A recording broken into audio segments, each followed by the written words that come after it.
안녕하세요. 오늘도 사연 살롱을 찾아주셔서 감사합니다. 저는 현재 강아지 미용실을 운영 중인 40대 여성입니다. 강아지 미용실을 운영한 지는 올해로 5년째가 되어가요. 그 전에는 강아지를 키우는 사람들이면 이름만 들어도 아는 강아지 전문 용품을 파는 회사에서 근무했어요. 그리고 그 회사에 다니면서 처음으로 유기견 보호소라는 곳을 경험하게 되었고, 그 인연이 지금까지 이어져 저는 한 달에 2번은 미용 도구를 가지고 보호소로 가 봉사를 해요. 그리고 2년 전 무지개 다리를 건넌 라떼라는 강아지를 20년 동안 키우기도 했죠. 그러니 제 삶은 강아지를 제외하면 설명하기가 좀 어려워요. 물론 처음부터 그랬던 것은 아니에요. 저희 집은 친정 엄마가 동물 털 알레르기가 있기도 하고 집안에 털 날리는 걸 극도로 싫어해서 동물은 아예 못 키웠어요. 하지만 동물을 키우게 해달라고 떼를 쓰거나 하진 않았어요. 그 정도로 좋아하지 않았거든요. 처음엔 저도 반려동물이나 털 달린 동물들에 대해 큰 감정이 있지 않았어요. 그랬던 제 마음을 흔든 사람은 저희 아빠예요. 저희 아빠가 동물을 무지하게 좋아하셨거든요. 그리고 저희 집이 한 도시의 면이에요. 시골이죠. 그래서 그런지 안타까운 동물들, 특히 어미에게 버려진 강아지들이 저희 아빠의 눈에 자꾸 띄었어요. 그리고 저희 아빠는 그 강아지들을 모두 빠짐없이 걷었어요. 집으로 데려왔죠. 당연히 저희 엄마는 난리가 났죠. 아무리 불쌍하다고 집으로 데려오면 어떡하냐. 당신 일하는 공장에 나가서 키워라. 강아지 때문에 저희 부모님이 다툰 일이 한두 번이 아니에요. 하지만 아빠는 굴하지 않았죠. 엄마가 화를 내든 막말을 하든 젖먹이면 분유를 사다 먹이고 이유식도 하시고요. 여름이면 시원한 데에서, 겨울이면 따뜻한 데에서 재우고 그랬어요. 그렇게 아픈 강아지를 회복시킨 경우도 많았죠. 물론 결국 무지개 다리를 건넌 강아지도 있었지만요. 그리고 회복이 되어 건강해진 강아지는 건사료를 먹을 때쯤이면 아시는 곳으로 입양을 보냈어요. 아무래도 아빠도 저희 집에서 키우는 건 엄마가 크게 반대할 것 같아서 그랬나 봐요. 한 번도 집에서 키우자는 말은 하지 않으셨어요. 그러니 엄마도 나중엔 아빠가 강아지를 주워와도 별 말씀 안 하셨어요. 그리고 더 시간이 지나서는 남몰래 강아지를 챙기기도 했고요. 저 또한 아빠를 도와서 강아지들을 살폈어요. 특히 놀아주는 건 제 담당이었죠. 그렇게 정이 들면 다른 집으로 보내는 게 너무 아쉬워 눈물을 흘릴 때도 있었지만 참 보람 있는 일이었어요. 생명에 대한 소중함도 몸소 배울 수 있었고요. 저희 아빠는 아직도 아픈 강아지들이 있으면 지나치지 못하시고 데려오세요. 그렇게 저는 강아지를 제 삶에 들일 수 있었고, 성인이 돼서 강아지 용품 회사 공고가 뜨자마자 입사 지원을 했어요. 잘할 수 있을 것 같았거든요. 아빠를 통해서 강아지들을 보살피면서 강아지의 특성을 잘 배웠으니까요. 그리고 면접 때도 느꼈지만 회사는 제가 자기소개서에 쓴 아빠와의 일화를 재미있게 본 것 같았어요. 그게 합격의 이유였을 거예요. 그렇게 저는 강아지 용품 회사에 입사했어요. 그리고 회사에서 매번 봉사활동을 하는 유기견 센터에 우연한 기회로 봉사를 가게 되었고, 봉사가 주는 즐거움과 보람을 느끼면서 강아지에 대한 애착도 커지게 되었죠. 그래서 사실 회사를 그만두는 일이 쉽지만은 않았어요. 사람들과도 참 잘 지냈거든요. 강아지를 사랑하는 마음에서 비롯된 선함이 직원들에게 있어서 참 즐거운 회사 생활을 했거든요. 그리고 저는 능력 있는 직원이었어요. 강아지에 대해 기본적으로 알고 있는 게 많다 보니 제품을 만드는 일에 크게 도움이 되었죠. 저는 빠르게 승진했어요. 그런 제가 왜 일을 그만두게 되었냐면요. 그건 결혼 때문이었어요. 남편과 결혼을 약속하고 상견례를 했어요. 그런데 그때 시어머니가 그러시더라고요. 회사는 아이를 위해서 그만둘 거지? 물으셨어요. 그만두면 좋겠다가 아니었죠. 솔직히 처음엔 당황했어요. 하지만 남편이 영화 제작사 CEO거든요. 그래서 얼떨결에 사모님이 되었다고 하니 쉬면서 아이나 키워야겠다고 생각하고 알겠다고 그만두겠다고 말씀드렸어요. 그러니 좋아하시는 것도 아니고 당연하다고 결혼을 한 여자라면 당연한 거라고 말씀하시더라고요. 그렇게 저는 그 다음날 사직서를 냈어요. 그러니 식도 안 올렸는데 그만두어도 되냐고 저를 말리거나 아쉽다고 말하는 사람들이 많았어요. 물론 역시 여자는 결혼만 하면 일을 그만둔다고 말하는 사람들도 있었지만요. 하지만 사람들의 말보다 더 중요한 건 제 미래 아니겠어요? 저는 저를 믿고 남편을 믿고 결혼을 했어요. 아무래도 영화 제작사 CEO의 결혼식이니 호화로운 결혼을 했죠. 사람들도 무척 많이 왔어요. 배우들도 오고요. 물론 결혼 생활은 그다지 호화스럽진 않았지만요. 저희는 집은 남편이 하고 가구는 제가 하기로 했는데 남편은 사업을 하는 사람일수록 사치를 부리면 안 된다고 9억 아파트를 구해왔어요. 그리고 제 남편 차는 구형 소나타예요. 솔직히 영화 제작사 CEO니까 결혼을 하면 신축 아파트에 차도 외제차로 바꿀 줄 알았어요. 하지만 남편은 꿋꿋하더라고요. 오히려 제가 실망스러운 표정을 짓자 사모님이 되면 뭐라도 될 줄 알았냐고 저를 혼냈어요.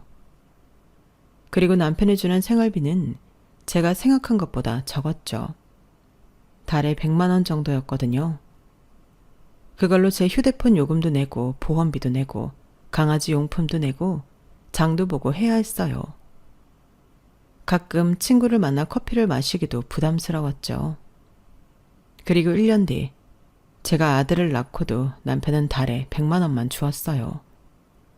그래서 아이도 있는데 달에 100만 원은 너무 적다고 제가 말했죠.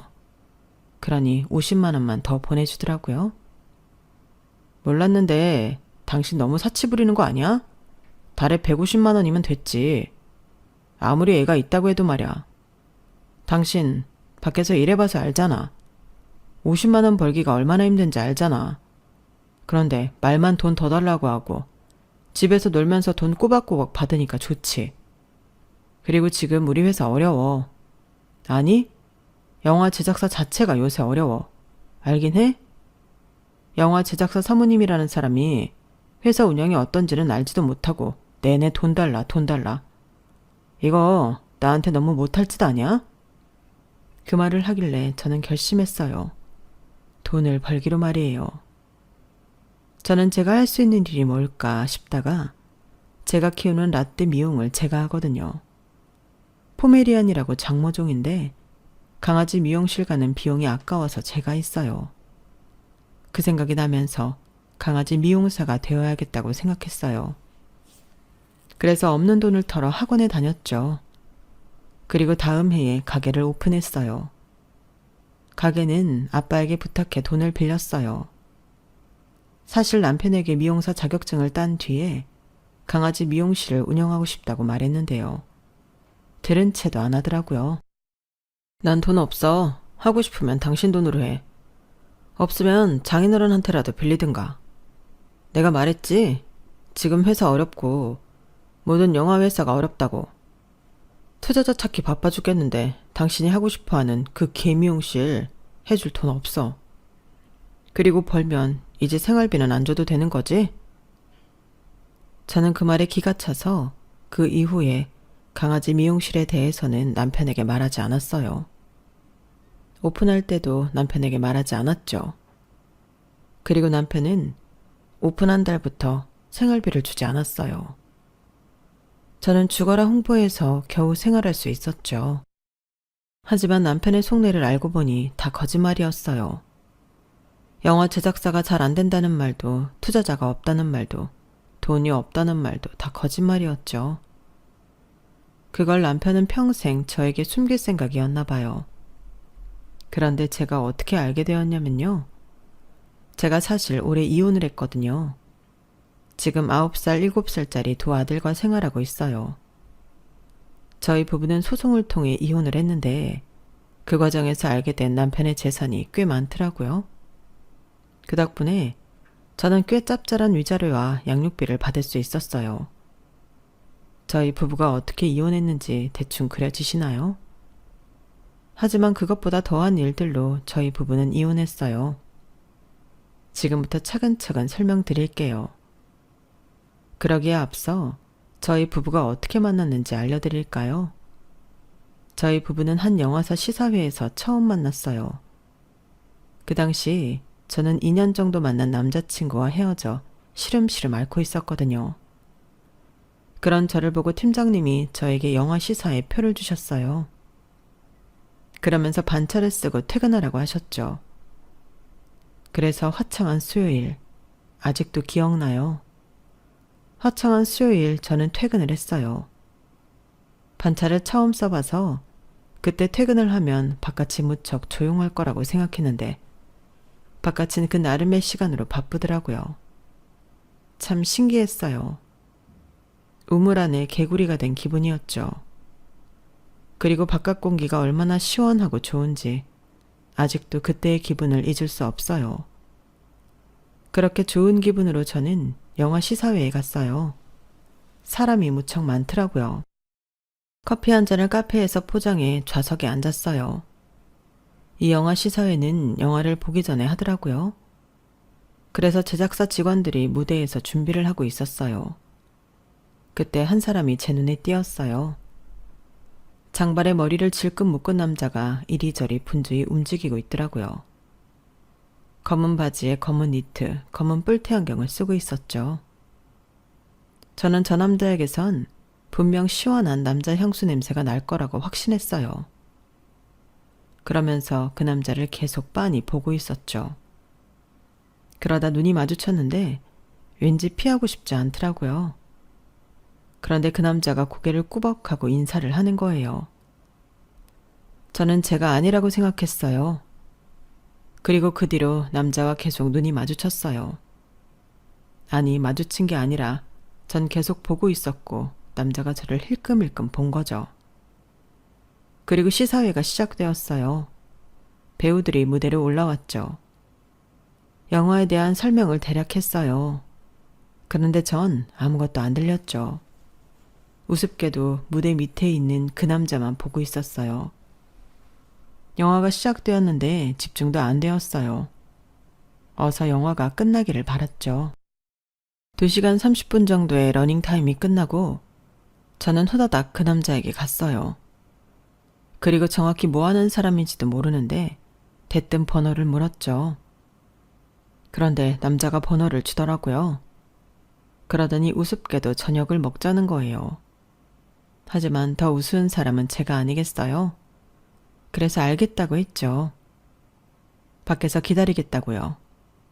그래서 남자와 저녁을 먹었어요. 그리고 그날부터 연애를 시작했죠. 저희 부부는 6개월 정도 연애를 하고 결혼 준비를 했어요. 짧다면 짧죠. 하지만 저희 친정엄마를 빼면 다들 저희 부부의 결혼을 좋아했어요. 남편 집안이 남편을 제외하면 거의 의사인 집안이에요. 시아버지가 내과 의사시고 도련님이 치과 의사거든요. 그래서 저희 아빠는 좋아하셨어요. 의사 집안에 시집 간다고요. 그리고 시어머니는 처음엔 저를 미심쩍어 하시다가 앞서 말했듯 제가 결혼을 하면 일을 그만둔다고 하니 좋아하셨고 시아버지는 저희 부부 결혼에 대해 큰 기대가 없어 보였어요. 그리고 저희 엄마는 너무 이른 결정 아니냐고 제대로 알고 결혼하는 거냐고 하셨죠. 하지만 사랑은 눈을 멀게 한다잖아요. 저는 엄마의 걱정은 뒤로 접어두고 결혼을 했어요. 하지만 앞서 말씀드렸듯이 제 결혼 생활은 제 예상과는 달랐어요. 영화 제작사 CEO와의 결혼이기 때문에 호화스럽고 부유할 거라고 생각했던 결혼은 한없이 초라하고 없어 보였죠. 더구나 남편은 생활비를 100만 원, 많아야 150만 원 주었잖아요. 저에게만큼은 짜게 굴었죠. 생각해보면 아이를 낳고 더 했던 것 같아요. 제가 아이를 낳고 유모차가 필요해서 사러 가자고 하니까 자꾸 미루더니 어느 날 딱 봐도 낡아 보이는 유모차를 가져왔더라고요. 그래서 이게 뭐냐고 물으니 유모차래요. 우리 아이가 쓸 유모차요. 아니, 우리 영화 소품으로 썼던 유모차인데 멀쩡해. 필요하다며. 그래서 가져왔지. 꼭 새 것일 필요 없잖아. 굴러가기만 하면 되지. 다시 손봐서 잘 굴러갈 거야. 게다가 아이 옷을 사야 한다고 돈을 달라고 하자 며칠 기다리라고 하더니 아이 옷을 한 바구니 가져온 거예요. 알고 보니 당근마켓에서 나눔 받아온 거였어요. 제가 그걸 알고 아이한테 얼마나 미안했는지. 돈이 없어서 버릴 수도 없고 참 그랬어요. 그 이후로 저는 제가 벌어야 한다는 생각이 강하게 들었죠. 그래서 마트 아르바이트도 해보고 화장품 가게에서 아르바이트도 해봤어요. 그런데 좀 한계가 있더라고요. 그래서 고민하다 강아지 미용 일을 생각해낸 거예요. 그리고 남편은 집안일도 안 했죠. 집안일엔 손도 안 댔어요. 혼자 있으면 무조건 시켜먹고 시켜먹은 것도 정리하지 않았죠. 저는 매일 아침에 이불 정리를 하는데요. 저보다 늦게 일어나면 정리하고 나올 수도 있는데 엉망으로 해놓고 나오고요. 청소기 한 번, 설거지 한 번 한 적이 없어요. 그래서 언제 한 번은 왜 하지 않냐고 이제 나도 일을 할 거니까 당신도 도와야지 라고 하니 웃으면서 자기는 해본 적 없대요. 시어머니가 시킨 적이 없대요. 그러면서 나중에 시어머니가 알면 저를 엄청 혼낼 거라고 협박 아닌 협박을 하더라고요. 참 기가 막혀서. 그리고 남편은 자주 술자리가 있었어요. 말은 영업 때문이라고 하는데 제가 보기엔 자기가 그 자리를 즐기는 것 같았어요. 거의 매일 술을 마시고 집에 들어왔죠. 한 달에 대리비만 얼마인지 그 돈을 아껴 나를 주지 싶었어요. 그리고 남편은 외박이 잦았어요. 일단 술을 마시고 밖에서 잘 때가 있었고요. 그리고 영화 촬영이나 미팅 때문에 지방 출장을 갈 때도 있었죠. 그래서 거의 집안일과 육아는 저 혼자 했어요. 정말 화가 나는 건 그런데도 둘째를 가지게 했다는 거예요. 대책이 없어도 이렇게 없을 수가 있나요? 물론 아이는 저에게 축복이고 삶의 기쁨이지만요. 그렇게 저희 부부는 불같이 연애했던 때와 다른 결혼 생활을 했어요. 하지만 오히려 그랬기 때문에 저는 제 일에 집중할 수 있었죠. 저는 정말 가게를 열심히 운영했어요. 그리고 하늘이 그것을 알아봐 준 듯이 매일 예약이 있게 되었죠. 그리고 시어머니가 제가 가게를 운영한다는 것을 알게 되었어요. 한번 시어머니 친구분이 강아지를 데리고 오셨는데 그분이 말했나 봐요. 시어머니가 가게로 오신 거예요. 오셔서 가게 이곳저곳을 보더니 한숨을 푹푹 쉬셨어요. 내가 말하지 않았니? 아니, 우리 약속했잖아. 일은 안 하겠다고 말이야. 그런데 이렇게 뒤통수를 쳐? 애가 둘이나 있는 애가 대체 여기서 뭐 하는 거니? 이래서 애들이 제대로 공부해 의사가 되겠어? 의사 만드는 거 쉬운 일 아니다. 알아서 되는 게 아니라고. 그리고 한다는 일이 개털 자르는 일이야? 참, 개털 자르겠다고 여기 오는 사람이나 그걸 자르는 사람이나 세상이 대체 어떻게 돌아가는 건지. 너 이러고 있는 거 우리 승준이가 알긴 하니? 하라고 하든? 참, 사모님이 되어서 할 수 있는 일이 있고 하지 말아야 할 일이 있지. 이건 아니지 않니? 너 내 말 듣고 있는 거야? 이래서 승준이 밥은 제때 해주니? 앞에 보니까 저녁까지 하던데. 애들은 어쩌고? 넌 참 간도 크다 커. 저는 결국 시어머니가 방문한 그날 가게 문을 닫고 집으로 가야 했어요. 그리고 시어머니에게 집안 검사를 받고 또 잔소리를 듣고 저희 아들이 소세지를 간식으로 먹고 있는 걸 보이고 또 잔소리를 듣고 반복이었죠. 그날은 정말 힘들었어요. 그리고 그날 이후로 시어머니는 저희 아들들을 봐주셨죠. 하원도 도와주시고 간식도 만들어주시고 공부도 시켜주시고 그러셨어요. 그건 정말 감사했죠. 미리 말할 걸 그랬나? 이런 생각이 들기도 했으니까요. 하지만 시어머니는 늘 가게에 오시면 강아지 미용사에 대해 비하하셨어요. 당신은 이런 일을 맡기는 사람도 이런 일을 하는 사람도 전혀 이해가 안 된다고 하셨죠. 저는 나름 누군가에게 도움이 되고 기쁨을 주는 일을 하고 있다고 생각하거든요. 더군다나 저는 한 달에 2번은 유기견 센터로 미용 봉사를 가니까요. 더더욱 제 일이 보람있는 일이라고 생각해요. 그런데 아무리 굳은 신념이 있어도 그런 말을 들으면 기분이 안 좋잖아요. 그리고 시어머니는 손님이 계실 때도 그런 말을 했으니까요. 전 무척 난감했어요. 그리고 시어머니는 친구 며느리랑 저를 비교했어요. 시어머니의 친구들도 대부분 의사 사모님이신데 그래서 며느리 집안도 빵빵해요. 중소기업 임원에 같은 의사의 건물주에 대단하시죠. 반면에 저희 부모님은 아빠는 오랫동안 타이어 공장 다니시고 엄마는 밭에서 일하세요. 그러니 성에 차겠어요.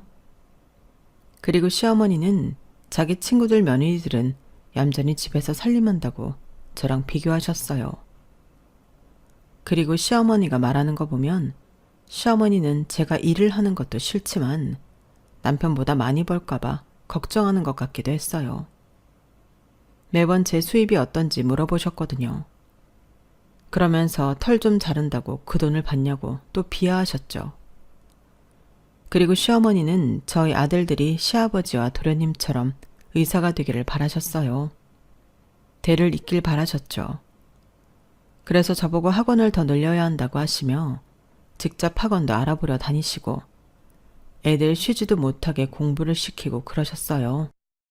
성적표도 저도 대충 보는데 시어머니는 애들을 앞에 앉혀놓고 이건 잘했는데 이건 더 노력을 해라 이런 말씀을 하셨죠. 그리고 저희 첫째가 수학을 좀 못하는데 그건 저를 닮은 거래요. 고졸인 저를 닮은 거라고요. 저 고졸이어도 수학 잘했거든요. 그래서 그렇게 말하면 시어머니는 콧방귀를 끼며 고졸 말은 안 믿는다고 하세요. 하지만 시어머니의 마음도 이해는 되어요. 시어머니는 저희 남편도 의사가 되기를 바라셨거든요. 그런데 저희 남편이 공부를 못한 것 같아요. 시어머니의 말로는 얘가 영화를 너무 좋아하고 빠져서 공부를 안 했다고 하지만요. 제가 볼 땐 저희 남편이 도련님이나 시아버지에 비해선 공부머리는 없었던 것 같아요. 워낙 한자리에 오래 앉아있는 걸 좋아하지 않는 성격이거든요. 그래서 그런지 시댁에선 남편을 별종이라고 부르면서 은근히 무시해요. 사실 시부모님께 더 살갑다고 할까요? 따뜻하다고 할까요? 그러는 건 저희 남편이거든요. 우리 도련님 엄청 무뚝뚝해요. 게다가 가끔 보면 냉혈한 같기도 해요. 그만큼 자기가 좋아하는 분야, 의학적 대화가 아니면 대화도 잘 안 하고 휴대폰만 봤어요. 그러니 의학 용어를 모르는 전 도련님과 대화를 한 적이 거의 없어요. 제가 뭘 물어도 뜨뜻미지근한 반응이 대부분, 아니 거의 그랬어서 시간이 흐를수록 대화를 하지 않게 되더라고요. 그래서 도련님에 대해 제가 아는 건 거의 없다고 봐도 무방하죠. 그래도 가족인데 이런 생각이 들어 서운하기도 했지만 제가 뭘 할 수 있는 건 없었어요. 왜냐하면 시부모님은 의사아들 하셨거든요. 제가 시어머니와 마트나 시장이라도 가면 시어머니는 꼭 도련님 자랑을 하고 다녔어요. 그리고 당신 아들이 의사라는 이유로 어깨에 힘을 잔뜩 두고 다녔죠. 하지만 저는 이해가 잘 되지 않았어요. 도련님은 의사라는 것을 제외하면 형편없다고 생각했거든요. 아까 위에서 설명드린 이유도 있지만 도련님은 시부모님께 좀 너무했어요. 저희 시어머니 자식들에게 반찬해주는 낙으로 사세요. 매주 반찬을 주시죠. 그럼 저희 남편은 시어머니께 고맙다고 애들이 엄마 반찬은 다 잘 먹는다고 있는 이야기 없는 이야기 하면서 따뜻한 표현을 해요. 하지만 도련님은 저희가 받는 반찬보다 더 좋은 반찬, 이를테면 갈비찜이나 소고기 장조림 같은 걸 받으면서도 반응이 없었죠. 그리고 들어보니 시어머니가 주시는 반찬을 채 다 먹지도 않는 것 같았어요. 어떤 날은 곰팡이가 생길 때까지 먹지 않았다나요? 그러니 제가 시어머니라면 그래도 사근사근한 맏아들에게 마음이 갈 것 같은데 시어머니나 시아버지나 매번 의사아들 하셨죠. 뭐 그것도 나름 이유가 있었어요. 도련님은 따뜻한 말 표현을 하지 않는 대신에 명절이나 시댁에 올 때마다 봉투를 가져왔어요. 액수가 얼마나 되는지 저는 알 수가 없지만 받을 때마다 시어머니 입이 귀에 걸리는 것 보면 꽤 많은 금액인가 봐요. 그리고 지난 명절엔 무슨 일이 있었냐면요. 도련님이 시부모님이 휴대폰을 바꾼 지 1년도 되지 않았는데 최신 휴대폰을 사온 거예요. 시어머니와 시아버지는 다 늙어서 이런 거 필요 없는데 라고 하셨지만 다 티가 났어요. 좋아서 어쩔 줄을 모르시더라고요. 그리고 다음 명절쯤에는 문 앞에서 들어도 시대간이 소란스럽길래 보니 안마의자를 설치 중이었어요. 최신형 안마의자를 도련님이 사온 거예요. 그리고 작년엔 도련님이 시부모님 패키지 여행을 보내줬는데 얼떨결에 저희도 같이 갔어요. 아이들 비용까지 다 도련님이 부담했고요. 남편은 몰라도 저는 해외여행이 처음이라 들떴는데 들뜬 마음이 차갑게 식어 어서 집으로 돌아가고 싶었죠. 왜냐하면 해외에 나가서도 우리 의사아들 소리를 하셨거든요. 누구한테 그랬냐면요. 저희뿐만 아니라 같이 패키지 여행을 온 사람들에게 의사 아들이 여행 보내준 거라면서 자랑에 자랑을 해댔거든요. 그래서 처음 가본 해외여행인데도 어서 집에 가고 싶었어요. 그리고 시부모님은 남편과 도련님을 하나하나 비교하셨죠. 저희 남편이 도련님보다 키도 크고 체격도 좋고 잘생긴 건 아무 상관이 없었어요. 그저 의사, 머리 좋은 우리 아들 이러셨죠. 어느 날엔 저희가 타는 차 가지고도 한 소리를 하셨죠. 이번에 경준이 차 바꾼 거 봤니? 지난 명절에 끌고 왔잖아. 참 세련되었더라. 역시 외제차는 다른 거야. 안 그래? 그래서 말인데 너네도 이번에 차 바꿀 때 외제차 뽑지 그랬니? 뭐? 그 차 중고라고? 아니, 너도 같이 보는 애가 무슨 중고야? 너 장사 잘 된다고 나한테 그러지 않았어? 그래서 가게 못 잡는다며. 근데 무슨 중고차야. 그리고 회사 사장인 애한테 너무하는 거 아니니? 그래서 얘 면이 서겠어? 너도 참 독하다. 이런 애인 줄 알았으면 결혼 안 시켰는데. 난 또 일도 그만둔다고 하길래 참한 애인 줄 알았더니 악독해서는. 악독하다뇨. 제가요? 저는 한 번도 그런 소리를 들어본 적이 없어요. 오히려 사람들에게 장사를 한다고 했을 때 저처럼 순박한 애가 무슨 장사냐고 사람들이 그랬죠. 그러니 저는 당황스러웠어요. 그래서 시어머니께 말했죠. 어머니, 저희는 많이 벌어도 알뜰살뜰 사는 거예요. 애들 키우는 게 한두 푼도 아닌데 낭비하고 살 수는 없죠. 제 주변에 똑똑한 사람들은 다 저희처럼 살아요. 중고차 타고 신축 아파트만 고집하지 않아요. 도련님도 나중에 결혼하고 아이 가지면 그럴걸요? 다 도련님이 결혼도 안 하고 아이도 안 키워봐서 모르는 거예요. 지금이라도 아끼면 나중에 중간이라도 갈 텐데. 그쵸? 사실 도련님 보면 아슬아슬해요. 저래서 어디 장가는 가겠어요? 낭비하는 남자, 여자들이 안 좋아해요. 결혼 상대는 검소한 게 최고죠. 그러자 시어머니는 노발대발 하셨어요. 내가 얼마나 한다고 그런 소리를 하냐는 둥, 우리 아들은 그럴 자격도 있고 사람은 수준이란 게 있다는 둥, 이런 말들을 하셨죠. 저에게 삿대질을 하시고 목에 핏줄을 세워가며 말하셨으니 오죽 화가 나셨나 봐요. 그리고 그 다음 날부터 사흘 동안 시어머니는 저희 집에 오지 않았어요. 사실 그건 속이 시원하기만 한 건 아니었어요.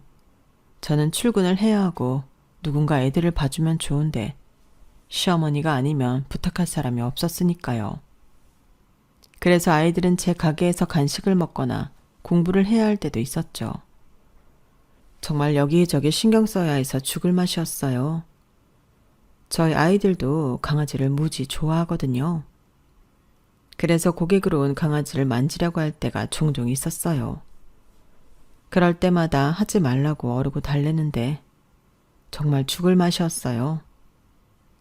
그리고 며칠 뒤 시어머니는 가게로 오셨어요.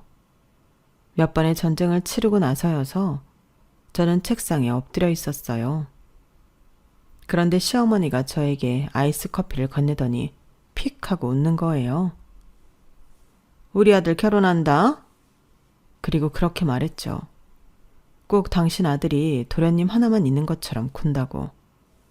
저는 생각했고 기분이 좀 언짢았어요. 물론 저도 제 남편이 마냥 좋진 않았지만 팔은 안으로 굽는다고 대놓고 저러시니 기분이 그렇더라고요. 시어머니는 제대로 말하지 않고 싱글벙글 화분에 물을 줬어요. 결국 저는 그게 무슨 말이냐고 물었죠. 말 그대로지 뭐. 우리 아들 결혼한다고. 그것도 법률 집안 딸이랑. 아, 이렇게 말하면 감이 안 오지? 판사 딸이랑 결혼할 거야. 게다가 딸은 변호사란다. 걔 엄마도 변호사고. 오빠는 변리사라지 아마? 아주 유서 깊은 집안이다 이거야. 역사도 없는 집안이랑은 하늘과 땅 차이지. 물어보니 대대로 법률 쪽에서 이랬다더라. 한 사람도 빠짐없이. 네가 예전에 그랬지? 우리 아들이 낭비를 한다고. 그런데 어쩌니? 그건 낭비가 아닌데. 그게 수준이라는 거야. 너랑 우리 아들이 같니? 어디서 비교질이야? 너 아마 나한테 그 말한 거 후회할 거야. 지금도 솔직히 그러고 있지. 내가 우리 아들한테 말 전할까 무섭지? 전 당황했어요. 도련님이 결혼을 한다니. 여자도 없는 사람이 어떻게 금방 결혼을 하겠어요. 그래서 저는 시어머니의 말을 반신반의했어요. 저는 시어머니에게 그럼 언제 결혼을 하는 거냐고 물었어요. 그런데 시어머니가 그건 아직 모르지. 이번 주에 보기로 했으니까 하는 거예요. 저는 저도 모르게 웃었어요. 그러면서 저는 당장이라도 결혼하는 줄 알았다고 말했죠. 그러자 시어머니는 화를 냈어요. 야, 할 거야. 그 집안이랑 결혼할 거라고. 무조건. 한번 두고 봐라. 내 말대로 안 되나. 나는 자신 있어. 분명 우리 아들도 마음에 들어 할 거고 그 집안도 우리 집안 마음에 들어 할 거야. 그러니 너희만 좀 사려라. 알겠니? 시어머니는 저희가 혹시나 결혼에 누가 될까 봐 걱정하는 것 같았어요. 정말 우습고 기분이 나빴죠. 저는 다시 엎드렸어요. 그리고 시어머니는 계속 쫑알쫑알 저에게 말을 걸었는데 다른 건 다 기억 안 나고요. 기억나는 건 이 말이에요. 그래서 그러니 너 대출 좀 받아라. 대출 받아야 하지? 한 5천만 원 정도 하려면 지금 가지고 있진 않을 거 아니야. 그치? 참, 그래놓고 나보고 장사 잘 된다니 어쩌니. 너도 참 뻔뻔하다. 아무튼 5천만 원 준비해놔. 대출을 받든 빌리든 뭘 해서라도 말야. 그리고 그 돈 나한테 주면 애들한테 줄게. 미리 축의금하는 거라고 생각해. 시동생 축의금으로 그 정도는 줄 수 있지?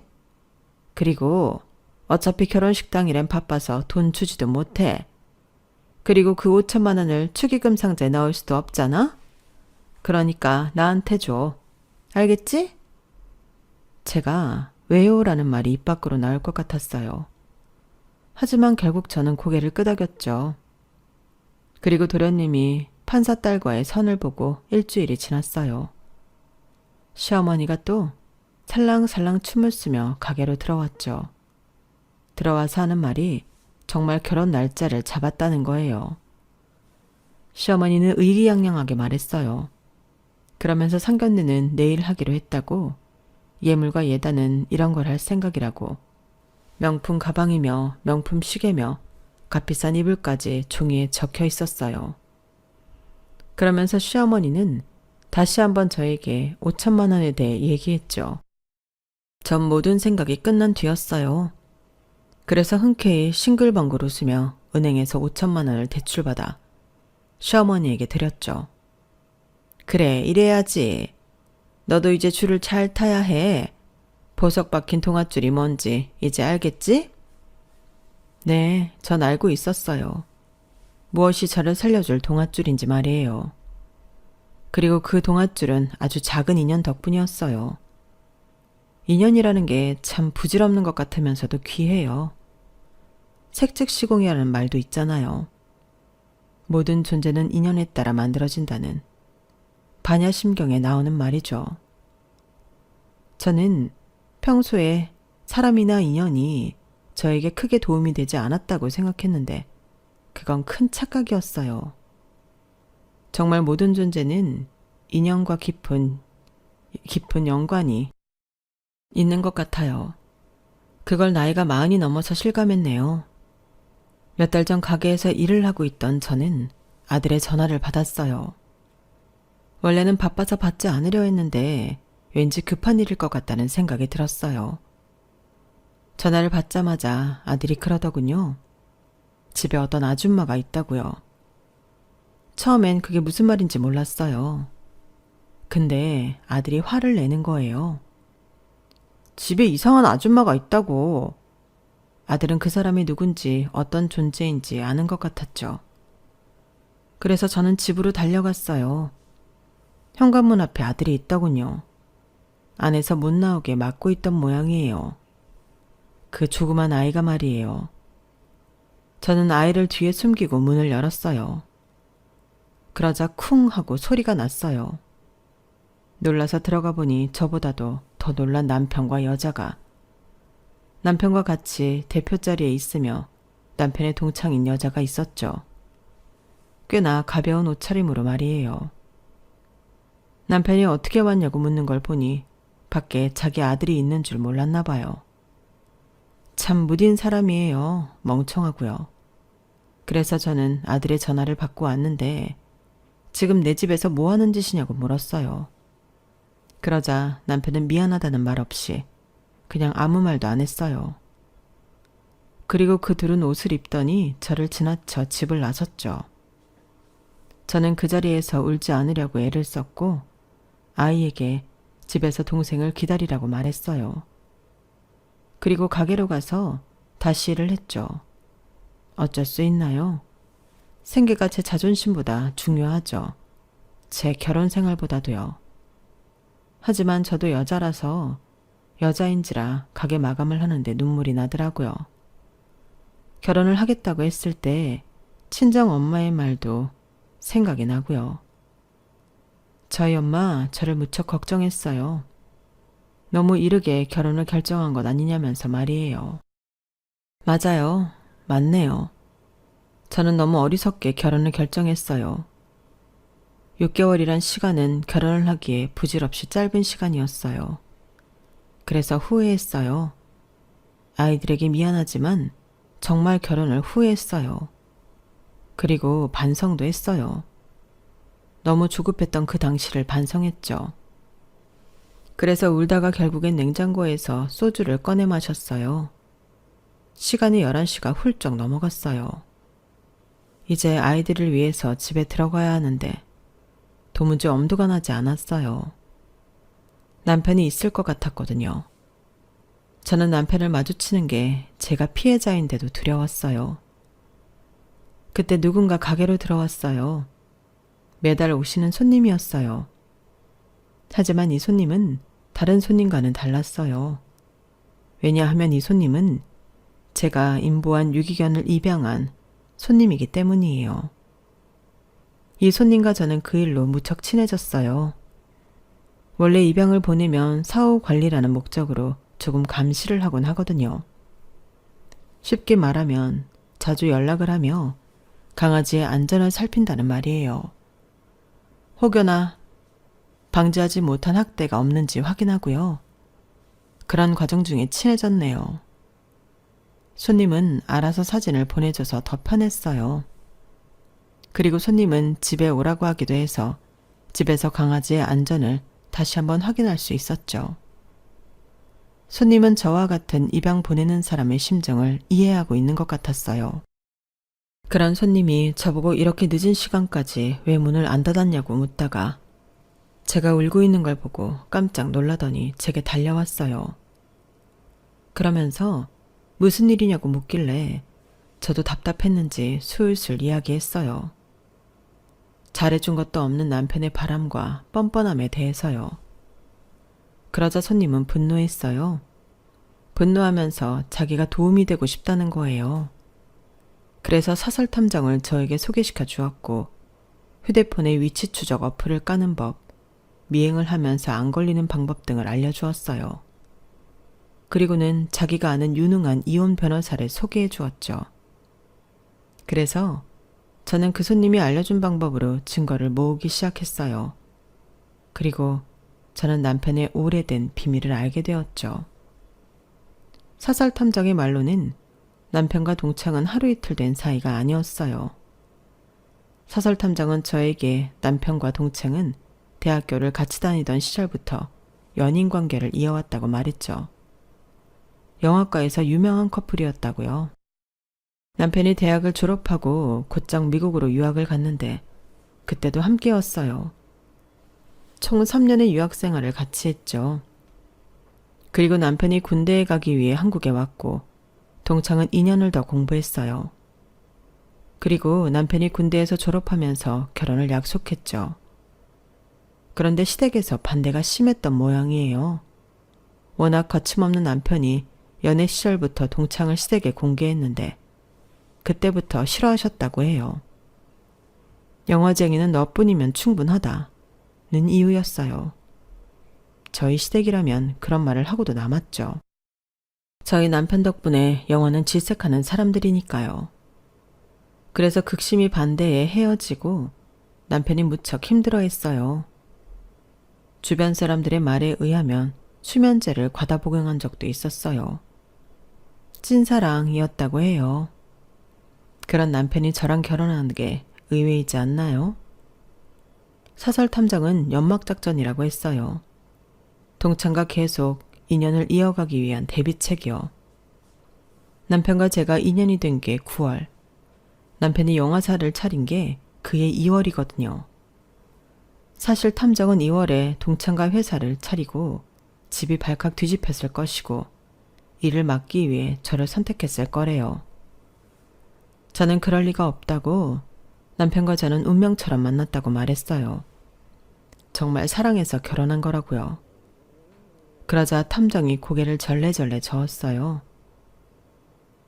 서로 운명이라고 생각했다면 연애 때의 모습을 잃지 않았겠죠. 하지만 제게 분명 말하지 않았습니까? 결혼하고 사람이 변했다고. 그래서 외도의 흔적을 몰랐다고. 그리고 제가 경험한 바로 한 사람이 2개의 사랑을 하는 게 가능합니다. 적어도 그렇게 주장하는 게 가능하죠. 당하는 사람 입장에선 뻔뻔하지만 말이에요. 그러면서 사설 탐정은 남편과 동창이 한 아파트로 들어가는 사진을 보여주었어요. 그리고 차례로 외제차와 비싸 보이는 오토바이와 함께 오르는 사진, 카페에서 데이트를 하는 사진, 다른 지역에서 찍힌 사진을 보여주었죠. 차례로 설명하길 남편과 동창은 같이 사는 아파트가 오래전부터 있었고 이 외제차도 오토바이도 함께 사용하는 것이라고 해요. 명의가 남편 명의래요. 몰랐냐고 제게 묻더라고요. 그리고 남편은 일주일에 사흘은 외박을 했는데 그때마다 동창과 있었고요. 가끔 제가 집에 없는 틈을 타 집으로 온 사진도 있었어요. 그리고 사설 탐정은 남편과 동창이 비공개로 사용한 SNS 계정을 보여주었어요. 올라온 게시글을 하나씩 보니 사설 탐정이 지금까지 해준 말이 신빙성이 있더라고요. 아니, 딱 들어맞더라고요. 그리고 사설 탐정은 남편의 재산이 꽤 두둑하니 위자료와 매달 양육비를 꽤 받을 수 있을 거라고 말했어요. 탐정이 보여준 자료를 보니 저희 남편 재산이 상당하더라고요. 이제껏 돈을 일부러 주지 않은 상태였어요. 그게 괘씸해서 저는 이혼 소송을 하기로 결심했어요. 사실 처음엔 협박만 하고 이혼은 하지 말아야지 생각했는데 남편에게 그런 식으로 벌을 주는 것보다 제 삶을 찾아야 하니까요. 저는 그리고 그 손님에게 감사의 인사를 전하려고 약속을 잡았어요. 도련님 상견례가 끝나고 만나기로 했죠. 그런데 정말 놀라운 일이 뭔지 아세요?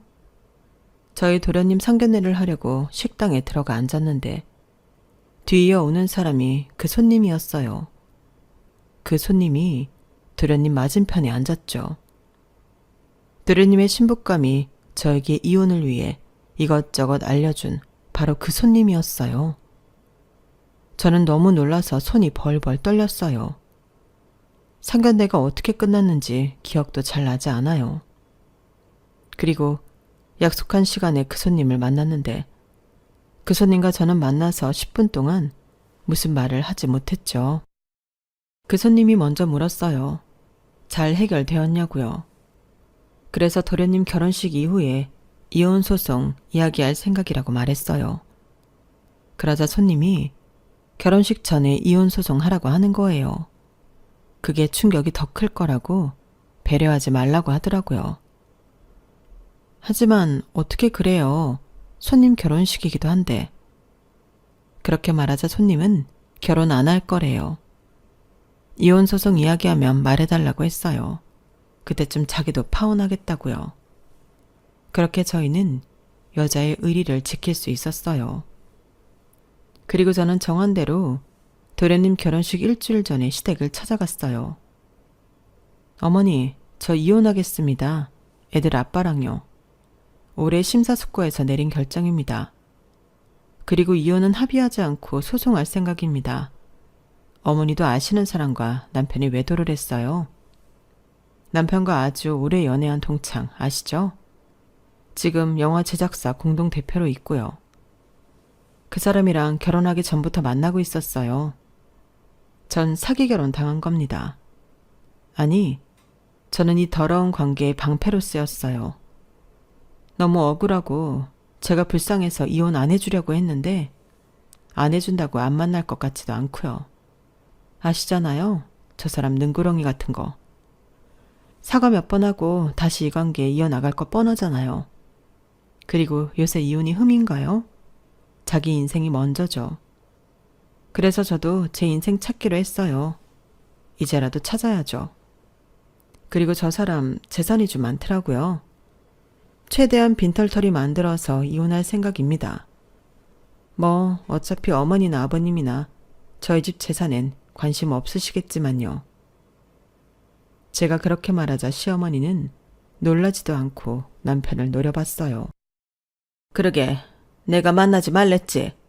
꼬리가 길면 잡힌다고. 얘가 아무리 멍청해 보여도 여자의 직감이라는 거 무시 못한다고 했지? 아휴, 머저리야. 머저리야. 그런 거였어요. 시어머니도 시아버지도 다 알고 계신 거였어요. 저는 너무 충격받았지만 최대한 평정심을 찾으려고 노력했죠. 그리고 이제껏 모은 증거의 사본을 꺼냈어요. 다 아신다니까 이런 건 보실 필요 없겠지만 제가 이런 것까지 모아두었다는 거 아셨으면 해서요. 그리고 이혼 소송을 지금 당장 신청하겠다고 말했어요. 그러자 시어머니가 저에게 다가오더니 저를 말리는 거예요. 애들을 생각하라고요. 아직 어린애들인데 아빠 없는 애들로 키울 거냐고요. 그래서 제가 제 팔을 잡은 시어머니의 손을 뿌리쳤어요. 그러자 남편이 고래고래 소리를 지르더라고요. 그래, 네 맘대로 해라. 어디 애들 아빠 없는 불쌍한 애들로 만들어봐. 그리고 내가 외도를 해? 외도는 내가 첫 번째일 때 말이고, 안 그래? 뻔뻔하게 그렇게 말하는 게 아니겠어요? 그래서 제가 남편을 노려봤어요. 네, 차라리 아빠 없는 셈 치는 게 낫겠어요. 어차피 좋은 아빠도 아니었고 그걸 애들도 다 아는데요. 그냥 속 시원하게 저희 셋이 사는 게 나을 것 같아요. 어머니, 저 사람 반품할게요. 그렇게 말한 뒤 자리에서 나와 곧장 법원으로 갔어요. 그리고 저희 부부는 이혼 소송을 했고 제가 모은 증거들이 너무 확실해서 남편의 반박은 씨알도 먹히지 않았어요. 그리고 손님이 소개해준 변호사는 정말 유능하더군요. 자신이 법조계에 있으니 더 잘 알았나 봐요. 저는 남편 재산의 절반 이상을 위자료로 가져왔고 매달 높은 금액의 양육비를 약속받았어요. 그렇게 저는 이혼을 했고 마음이 후련하니 가게는 더 잘 되었어요. 그리고 남편은 회사를 정리했어요. 재산의 반 이상을 몰수당했으니 어쩔 수 없죠. 그리고 동창과도 헤어진 모양이에요. 듣기로는 동창이 결혼을 한다고 해요. 외국인가요? 그래서 결혼을 하면 영국으로 이민을 간다나? 그렇다고 하더라고요. 그리고 시어머니는 들어 누우셨죠. 하나는 이혼, 하나는 파혼을 했잖아요. 주변에서 아들이 문제 있는 거 아니냐는 말을 한다고 해요. 그리고 소송에선 비하인드 스토리가 있어요. 그 손님이자 도련님의 예비 신부였던 그분이 법원에 오셨죠. 그분이 재판장에 들어와서 제 쪽에 앉으니까 시어머니가 기겁을 하고 뒤로 자빠지셨죠. 시아버지도 놀라고 도련님도 놀라고요. 그리고 그 와중에 저와 손님은 여유롭게 손인사를 했죠. 그래서 시어머니가 재판이 끝나자마자 저를 잡았어요. 어떻게 된 거냐? 이게? 제가 왜 네 옆자리에 앉는 거야?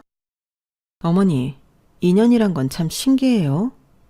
우연히 만난 저를 도와준 분이 도련님 예비 신부라니, 그쵸? 저희가 어떤 사이인 줄 아세요? 서로의 목숨을 부지해준 사이예요. 저는 저분 덕분에 제가 안전히 제 남편을 반품할 수 있었고 저분은 제 덕분에 파혼해서 시어머니한테 벗어났잖아요. 그렇게 파혼할 거란 이야기를 전하니 시어머니는 또다시 뒤로 자빠지셨죠. 그리고 저는 그 손님과 함께 법원을 나와 브런치를 먹었어요. 정말 승소하고 먹는 브런치는 꿀맛이더라고요. 남편을 버린 것처럼 싹 다 비워버렸어요. 여기까지가 제 사연입니다. 세상에 완벽한 비밀은 없는 것 같아요. 더구나 부정한 비밀은 언젠가 밝혀지기 나름이죠. 여러분들도 부정한 것들을 비밀로 남기시지 않으시겠죠? 제 사연은 여기까지입니다. 들어주셔서 감사합니다. 늘 하루하루 건강하시고 또 행복하세요. 여러분, 사연 댓글에 응원과 현명한 조언 부탁드려요. 좋아요와 구독은 저에게 큰 힘이 됩니다. 오늘도 좋은 일 가득하세요.